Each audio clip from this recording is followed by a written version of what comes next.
Assalamualaikum warahmatullahi wabarakatuh. Halo teman-teman semua, perkenalkan aku Muhammad Fahmi Nagara dengan NIM 241053352 dari jurusan Akuntansi, Fakultas Ekonomi dan Bisnis. Dan teman aku, halo teman-teman semua, perkenalkan nama aku Chelsea Zalianda dengan NIM 241052139 dari jurusan Manajemen Fakultas Ekonomi dan Bisnis. Nah, di sini kami bakal melakukan wawancara tentang penyalahgunaan narkoba dan kenakalan remaja di lingkungan kampus. nah langsung aja teman-teman. Halo teman-teman, jadi di sini kita ada dua narasumber dari Fakultas Ekonomi Bisnis. Nah, jadi kami narasumber wawancaranya itu untuk gimana sih pendapat dari narasumber kita ini tentang penyalahgunaan narkoba dan kenakalan remaja. Nah, untuk kakak-kakak dulu boleh perkenalan diri. Oke, perkenalkan nama aku Nur Fitria Khaira, aku biasa dipanggil Vika. Aku berasal dari jurusan Akuntansi angkatan 24 dan di sini aku diamanahkan menjadi narasumber dari dua orang teman aku. Oke, selanjutnya perkenalkan aku Sulfia Yanti, biasa dipanggil Silvi, dari jurusan Akuntansi angkatan 24. Aku juga menemani teman-teman aku di sini sebagai narasumber di wawancara kali ini. Oke, kita langsung aja dengan pertanyaannya. Nah, jadi langsung ke pertanyaan yang pertama ya kak. Bagaimana menurut kakak tentang penyalahgunaan narkoba di lingkungan kampus dan apa sih faktor mereka melakukan kenakalan tersebut? Oke, mungkin aku di sini yang bantu jawab pertama dulu ya kak. Kalau pandangan aku terkait mahasiswa yang melakukan penyimpangan di kampus ya. Sebenarnya kalau di kampus sendiri, apalagi di jurusan FEB sendiri, karena aku juga jurusannya di salah satu Fakultas Ekonomi Bisnis ya kak, di jurusan akuntansi.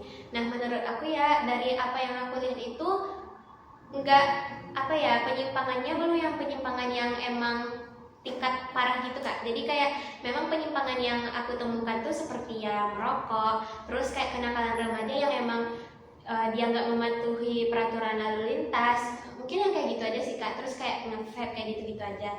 Nah, apa sih faktor yang menyebabkan mereka melakukan hal seperti itu gitu ya? Kalau menurut aku sendiri, yang pertama, kita sebagai mahasiswa ini kan juga sekarang tuh tibanya kita lagi proses pencarian jati diri lah kak. Jadi menurut aku kayak ya gimana ya, emang waktunya sekarang tuh mahasiswa ini menemukan gimana sih kepribadian dia dan yang lain-lain kan. Terus yang kedua, lingkungannya kak. Jadi teman tuh sangat mempengaruhi bagaimana kita ke depannya gitu. Apabila kita punya circle yang emang cenderung melakukan hal negatif seperti itu, ya kita lambat launnya pasti akan terlibat juga dalam hal seperti itu. Walaupun kita sendiri udah udah ngeprotek diri kita lah, tapi lambat laun kalau kita terusan bergaul sama orang yang seperti itu, maka kita akan terbawa arus juga ya kan bang. Nah seperti itu lingkungan pertemanan kan. Nah yang ketiga menurut aku tuh faktor yang menyebabkan beberapa mahasiswa itu melakukan perilaku menyimpang seperti itu. Yang ketiga tuh mungkin karena tekanan sosial dan juga akademik sih kak. Ada orang yang memang tibanya tuh kadang jenuh sama dunia akademik ya kak, dan juga di lingkungan sosial rumahnya sendiri dia nggak mendapatkan hal-hal yang emang nge-support dia gitu. Jadi ini tuh perilaku menyimpang tuh tibanya bentuk pelarian dia lah kak, untuk bisa mencari apa sih kesenangan lain yang bisa aku lakukan untuk mendapatkan hal-hal yang lain gitu.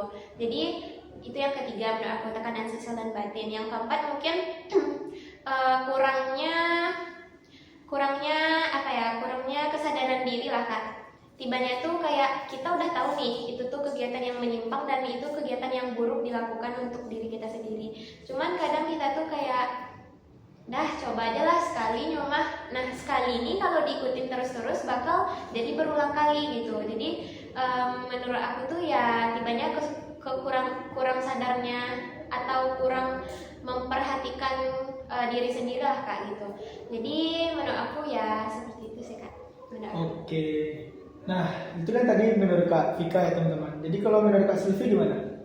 Oke, itu udah banyak banget ya dijelasin sama Kak Vika. Mungkin aku bisa nambahin sedikit aja lagi ya mengenai penyalahan narkoba di lingkungan kampus. Menurut aku kan penyalahan narkoba di lingkungan kampus ini sangat berdampak negatif bagi si pelaku, berdampak bagi kesehatan bahkan masa depannya nanti gitu.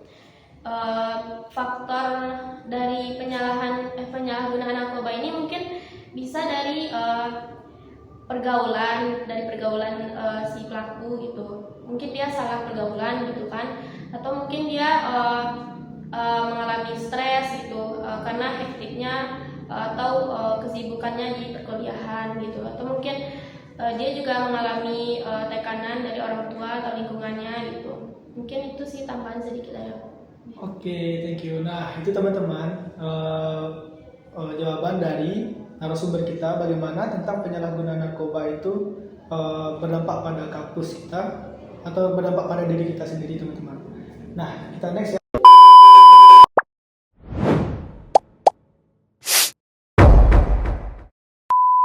Assalamualaikum warahmatullahi wabarakatuh. Perkenalkan, saya Muhammad Rafi Hazim dari jurusan Kewirausahaan. Saya akan mewawancarai kakak ini. Kakak dengan siapa, Kak?